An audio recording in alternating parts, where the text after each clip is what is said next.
Saludos, bendiciones. Quiero compartir con ustedes una pequeña reflexión tomada del Evangelio de Lucas, capítulo 1, versos 1 hasta el 4.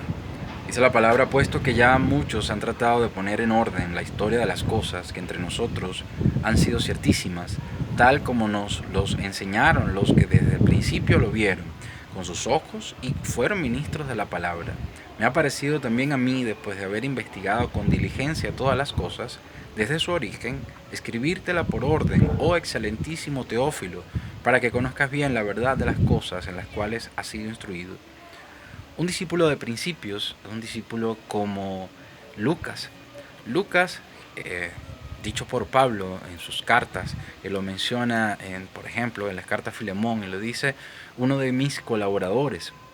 Habla de Lucas como un colaborador, habla de Lucas también como aquel que era compañero en sus prisiones. Le escribe a Timoteo y le dice: solo Lucas está conmigo.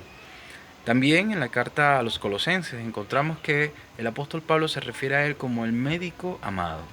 Hay tres cosas que resaltar de Lucas en estas menciones del apóstol Pablo en las otras cartas a las iglesias, que es que Lucas siempre estuvo con Pablo, que Lucas era uno de los colaboradores y que Lucas era el médico amado.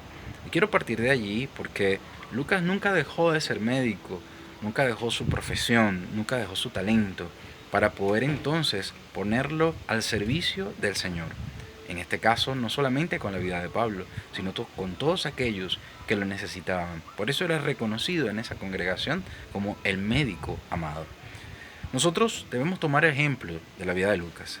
Lucas, como discípulo, ejerció un fuerte ejemplo para las demás congregaciones, tanto que él llegó entonces a colocar principios y fundamentos de lo que es la vida cristiana.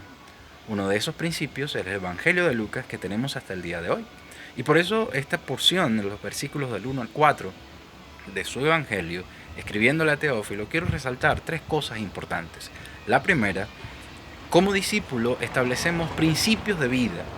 Lucas estaba hablando diciéndole que puesto que muchos han tratado de poner en orden las cosas, quiere decir que habían otros discípulos, además de los apóstoles, tratando de poner en orden y escribir o poder tener un registro de lo que fue la vida de Jesús, su Señor. Lucas entonces hace su parte y dice: también me pareció bien a mí ponértelas por orden a Teófilo. Entonces, no solamente Teófilo, porque lo tenemos hasta el día de hoy.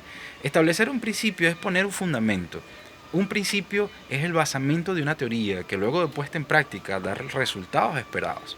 Entonces, el Lucas está colocando un principio de vida en la historia de Jesús y dice también que fui investigando hasta su origen.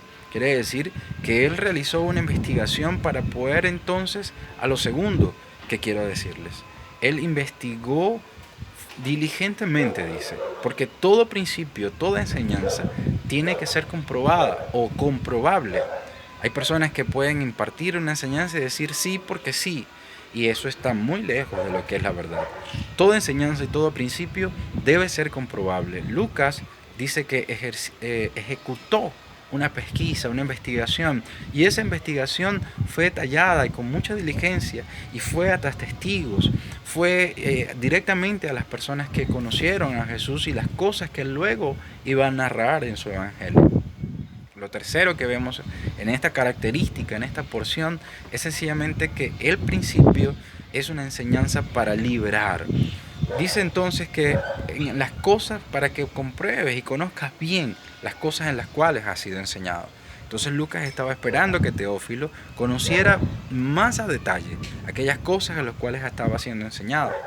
Para nosotros es importante que nuestra fe pueda ser comprobada, pueda ser corroborada, pueda ser examinada por todo aquel que demande de nosotros razón de lo que hemos creído. Cuando vivimos por principios, y son principios de vida, esos principios enseñan, pero enseñan no para esclavizar, sino para liberar. Te invito a que hagamos lo mismo, que seamos como Lucas, que seamos como aquel discípulo que siempre está presente, que colabora y que sobre todo nunca deja de ser quien es para ponerlo al servicio de nuestro Señor. Dios les bendiga.